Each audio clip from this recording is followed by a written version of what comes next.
We may have talked about this before, but I have to bring it up again. Doing some cleaning over the weekend, I went under the stairs. Yes. And I found 3 boxes of miscellaneous crap of mine. Just my stuff I've collected over the years, so I'm trying to get rid of it. And as I go through these 3 boxes, I keep finding cards. Christmas cards, birthday cards, congratulations on graduating college, all these cards. So by the time I was done, I had a stack of cards probably 2 to 3 inches thick. Yeah. Going back to 2003. Did you do the right thing? And toss them? Yes. Here's the thing. I'm getting rid of them. I'll tell you what I'm going to do with them, but it's the age-old question, how long do you hold on to a card before getting rid of it? For as long as it takes to read it, and then it goes in the garbage. Because apparently in my case, it's like 17 years is the appropriate time to hold on to a card. I probably have cards in boxes that are that old or older. Why do we keep cards? I have no idea why I've kept I think these. some people refer to them, like to go in and read and go through the photo album and look at the cards. I look at a card once, and then I never look at it again. I even had a few from you that you've given over the years. Yeah. Birthday ones. Yeah, I had a little chuckle. I can't repeat what they said. Nope. It's not exactly family friendly, but there was work ones, old work cards from people who've been long gone from this radio station. Yeah. So anyway, that's kind of the question. I'm at about 17 years holding on to cards. I want to know how long the average person holds on to a card before they dump it. And what was your master plan? What are you going to do with them? Okay, so maybe somebody here might do something similar, and let me know if you do, but my mom works at Norbridge Senior Center in Lethbridge, and they repurpose cards. Oh. So I'm going to give her the stack of cards. She takes it to work, and then they just, cut off the front, add another piece to make it into a brand new card. Make sure you take the cards from Mom out. And they're all there. Hold on to them before you give them back. I already told her. I was on the horn with her last night. I'm like, you want these cards? Take them. Jack Mornings with John and Steve on Jack 102.1. I just wanted to mention further to the card conversation we just had, how long do you hold the cards? We had a text message come through saying, we have cards from when the kids were born 37 years ago in a photo album, as you kind of alluded to. And that reminded me, and I completely forgot about this, my mom just gave me a stack of cards from when I was born, like, congratulations on the birth of your child cards. Really? And that's probably an inch thick. And what are you going to do with those? Those ones I did come across yesterday, but I decided to hold on to those ones. I don't know why. I feel bad getting rid of them. Is that wrong of me? The cards weren't for you. They were sent because you were born. They're your parents' cards. They don't want them. Here, give them to Steve. Yeah, but they're all about me. It's got my name written all over it. Yeah. It's everybody celebrating the birth of me. Do you have a fire pit? No. When you get one, good kindling. Kindling. Oh. Well, I mean, I get the sentimental value to some things like that, but in my mind, and this card conversation has already gone on way too long, but I do have an interest here because I can think of right now probably 4 different places in the house that there are cards that I can see that are visible. Yeah. Probably from Christmas and birthdays and that sort of thing. And I'm going to go home, find them all, and burn them all. And what's interesting, I recently came across a card that I had bought for somebody and completely forgot about. So now I'm holding on to a card that has nothing in it. These cards are taking over my life, man. Oh, man. Jack Mornings with John and Steve on Jack 102.1. I'm going to just take a stab and say you have your wife in your phone, do you not? The first thing I did when I met Cynthia was got her phone number, wrote it down, put it on the fridge, and made sure that number was stuck in my head. It's one of the only phone numbers, besides my parents, that I can actually remember. So you don't have her in your phone? Well, yeah, she's in my phone, but I don't need it to call her. How is she in your phone? How do you list her? Cynthia. Very good. Unlike me in your phone as Numbnuts. Well, recently discovered that. If the shoe fits, buddy boy. Go on. So on Twitter, they were sharing how their significant others listed in their phones. And it started a few days ago when a woman tweeted out, quote, "Today I discovered my husband has me in his phone as Jennifer Wortman, her first and last name. And she thought it was strange that she was listed so formally. That's how Cynthia's in my phone, Cynthia Krysak. Really? Yep. Because there's a spot that says first name and last name. Yeah, so you don't have to put both in. You can put one or the other. It'll still show up.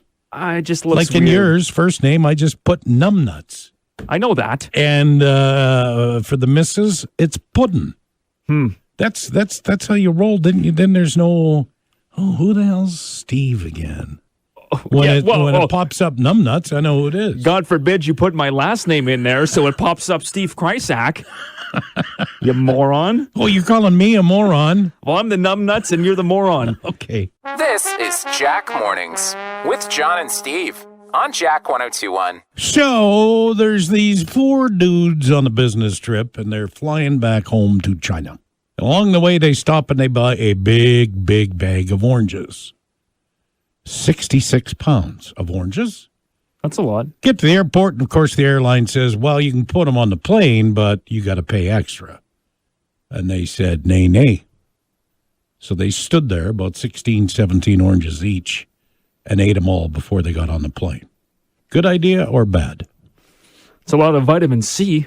Well, here's the deal. It kind of backfired because all 4 of them ended up with mouth ulcers from eating all of the acid and serious stuff. So they ate like 16, 17 oranges each in half an hour. All got mouth ulcers. And one of them now says, I'm never going to eat orange again. Mm-hmm. Duh. I was unaware that was a possibility. Oh, what? Really? You've never eaten an orange and had it kind of, if you had a little maybe dryness in your mouth or little cut on your lip or something? Ooh.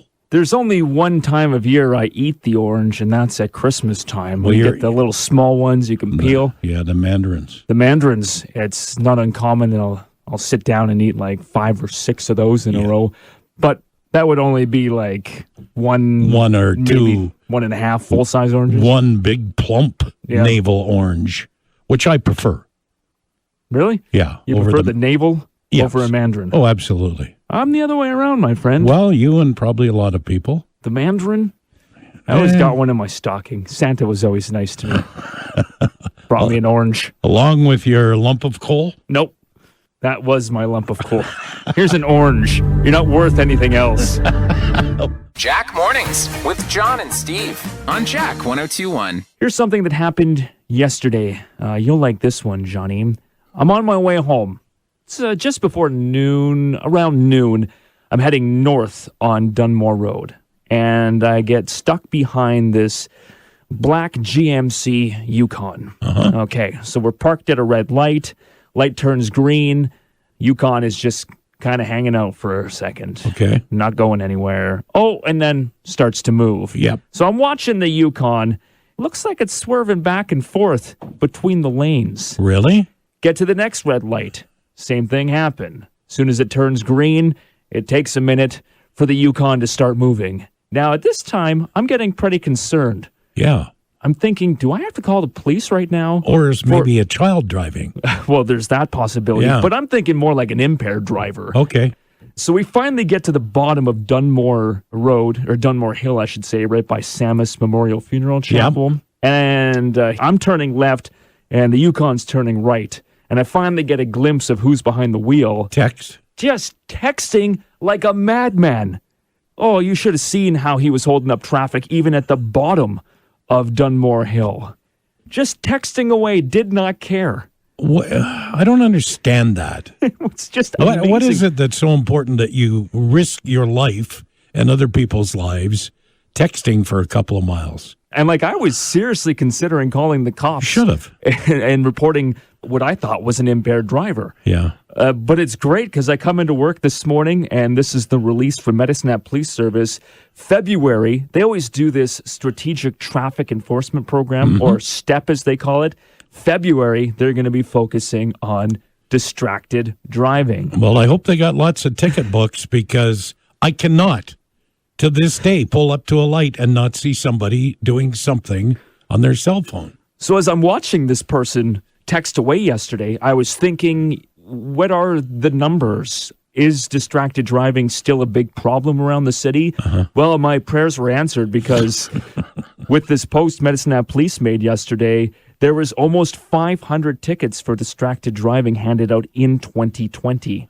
So it appears it is still a big problem, despite a $300 fine and a few demerit points. $300. Like, that's a lot of money and a lot of demerit points just to be texting LOL. Yeah. Which is most likely what you're doing, right? LOL, be there soon. Jack Mornings with John and Steve on Jack 1021. I think we've come a long way when it comes to customer service.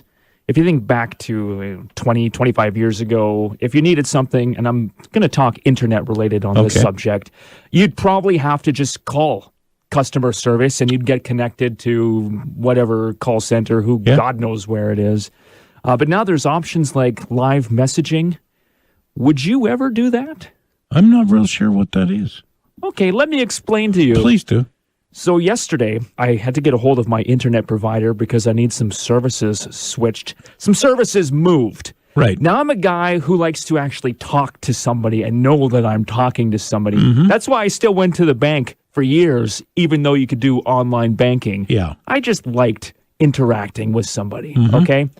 So I call up my internet provider yesterday to get these services switched over. I need something activated on this date. So I tell the guy I need to switch this service, and he does something and puts me on hold for 10 minutes and then comes back and says, yep, that's done. But I hadn't given him the date yet. And I'm like, it's going to be February 20th. Does that matter? Yeah, you're fine. And then I'm like, okay, that's the end of the conversation. I wasn't satisfied where that was left. No. So I ended up jumping on the website, and there was an option for live messaging where it connected me with somebody. You're going back and forth on the keyboard. Yeah. Yeah. Yeah, we're doing like text messaging with each other. And I'm like, this is what I just got off the phone with a guy. I wanted this done. I don't know what happened. And the guy I'm messaging with is like, I don't see any work order for this. I'll be happy to do it for you. And it took longer. Like, I ended up chatting with him for a half hour, but he got it done and confirmed it with me. So what do you think the first person did? I have no idea. You were actually talking with them. I was talking with a person on the phone, which is my preferred method. Yeah. No, I get all that. Actually talking to someone to confirm what I want to get done is going to get done. After I was done that conversation, I was just not satisfied that it was going to be done. Well, it did not sound right. No. It sounded sketchy. Yeah. It was very sketchy. Maybe it was sketchy. It could have been. Maybe I was not connected with my internet provider. Exactly. And I was giving personal information to again. Who knows who in Abu Dhabi. But you got it done. Yeah, and this is the first time I've ever used some sort of live messenger like that. Not my preferred method, but you know what? It ended up getting the job done. Now that you bring it up, I have done that. Yeah, the live chat? Yeah, actually here with Sun Life. Okay. Who's our insurance provider for Rogers. And I was chatting away on the keyboard there with somebody last year, and that was kind of cool. So up until yesterday, I was kind of reluctant to use something like that. Sure, it took a little longer than expected, but it might be an option in the future if I just don't feel like putting up with somebody's BS on the phone. I hear you, buddy. Jack Mornings with John and Steve on Jack 1021. I've mentioned a few times my grocery store method of writing out my list, and then when I pick up the item, I'll write down the price so I can tally it up before I leave. You really are neurotic. So I know exactly or pretty close to what I'm paying. Okay, well, here's an easier method. They just made it easier. Kroger, a grocery store chain in the United States, they are testing out basically smart shopping carts. So these things have like an LCD screen on there so you can scan items as you go along. But now we're going, I like that. Yeah. It's a little easier than taking your pen and your pad of paper and writing stuff down. So it's got the LCD screen on there so you can scan things as you go, but it also has the debit/credit card machine on there. You don't even have to go through a checkout. You just walk out the door. You just, pay and walk out the door. Okay, I'm all in on this. I need this here. It sounds interesting. Yep. So they're testing, I think, 20 of them. Doesn't really say where, but it's in the test phase. These things, though, these smart shopping carts, not exactly cheap. I wouldn't think. Upwards of $10,000 Per cart. for one unit. That might be where the setback is. We may have to rethink this. Because we talked about this, I think, last week. Back in the day, as kind of a security deposit, you'd have to put in the 25 cents.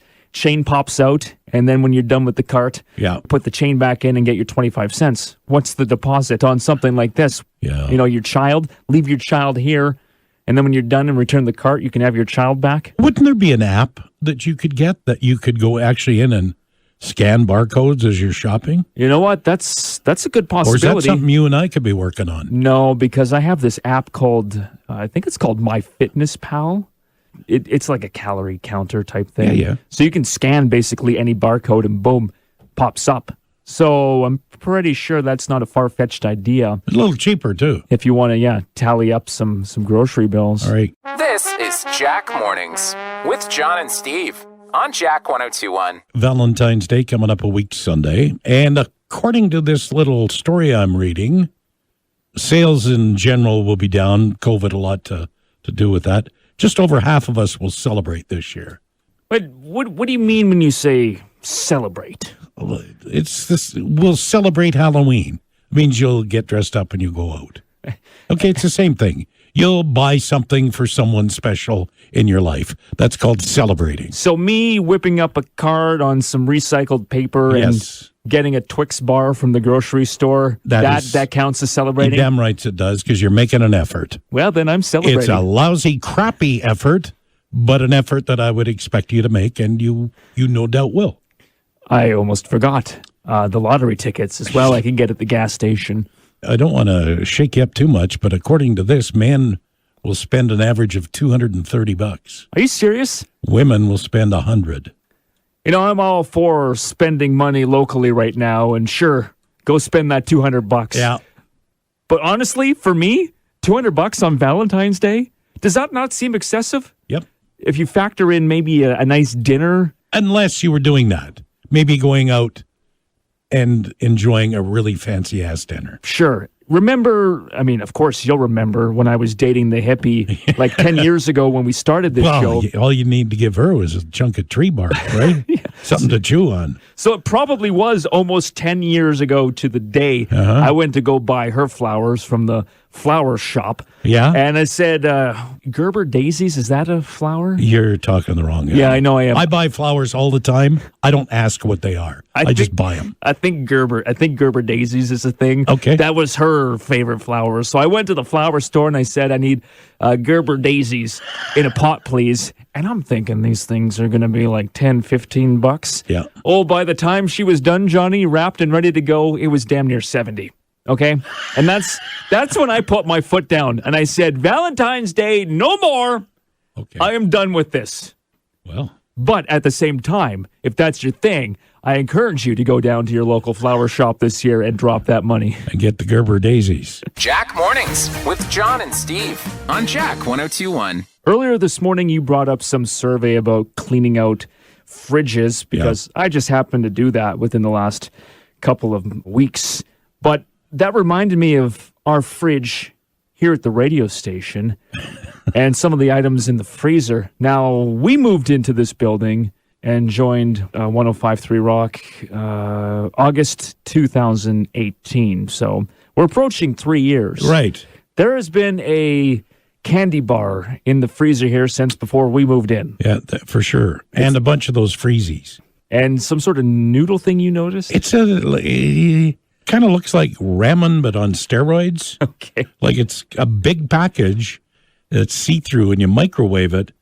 But as you look in through the clear plastic, there's like a half inch of frost on top of the noodles. So it may have been there for a while. Maybe since the turn of the century. And I think there is a bucket of ginger snap cookie dough. Oh, is that still in there? I didn't even notice that. I'm not sure how long that's been in there. I am in the freezer every day I'm here because I grab ice from a Wawa. But so the ice is fresh, but everything else in that freezer has been there for 2 years.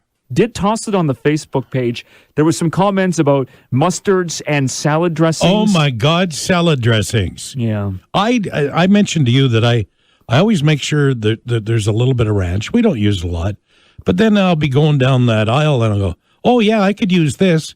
I got a bottle of Russian dressing. I don't even know if I've ever eaten Russian dressing in my life. It's unopened, and I'm sure it's been in that fridge for 3 years. Don't bother opening it. No, just chuck it. Russian salad dressing is the devil. Oh, is it really? I had a bad experience with it a long time ago. I'll throw up if I smell that stuff. It just tells you how little salad that I make on a regular basis, because there's always an expired bottle of salad dressing. So when I cleaned out the fridge 3 weeks ago, it was just a lot of sauces in that have been 2-3 years expired in some cases. Yeah. But this one takes the cake, and this was a comment from Ash, who says that we ate a taco kit that was over 3 years old this summer. Survived, although the shells were so stale and almost rancid tasting. The shells, if you've ever eaten a stale taco shell, it is awful. Like, I cleaned out the pantry a couple weeks before I got to the fridge. There was some stuff in there that was only like a few days expired, maybe a month, and we're like, that's got to go. Oh, okay. So 3 years, where do you draw the line? Good on you for not wasting food, but I don't know. Jack Mornings with John and Steve on Jack 102.1. My oldest is now 7 years old. Just turned 7 last month. Mm-hmm. As I think back to when I was 7 years old, I don't think I was much of an early riser. Wasn't getting a jump on the day, you know? Yeah. The only time I did that was on the weekends when I had to beat my brothers to the Nintendo. If I was the first one up Saturday morning, well, I got Nintendo time. For how long? Before somebody else woke up. And then we'd fight, and then Mom and Dad would take it away. Anyway, so I wasn't much of an early riser. Apparently, my 7-year-old has the early rising gene. Came upstairs this morning at 2:45. Who was sitting on the computer watching YouTube videos? Little Sawyer. I have no idea how long Quarter he to 3 this morning, he's watching YouTube videos. There's this guy called Jack Hartman. He does little kids songs and that. He was sitting there watching Jack Hartman this morning at 2:45 a.m. as I was getting up to get ready for my workday. Well, how did the rest of the morning go? Did you get him right back to bed? I was just like, sorry, man, I'm getting ready for work right now. Do you know what time it is? You got to go back to bed. Surprisingly, he was pretty cool about it. Oh. It was like, okay, I guess I messed up. But as soon as he heard the door close, he was probably back up watching Jack. I have no idea. I know when I left the house, the door to his room was closed, but looks like we have ourselves a little problem in the Krysak household. You do. Where I'm going to have to turn off the computer, hide iPads and tablets, and make sure the PS4 controller is nowhere in sight so nobody's sneaking out of bed in the middle of the night to go watch Jack Hartman play his stupid guitar. Now, times have really changed, because when I was a kid, my dad always got up early riser every day, every single day of the year. Mm-hmm. And I got onto that pretty early. Didn't have YouTube to watch, didn't even probably in a lot of cases have a television to watch. So if you get up at 4 or 5 o'clock in the morning, what can you do?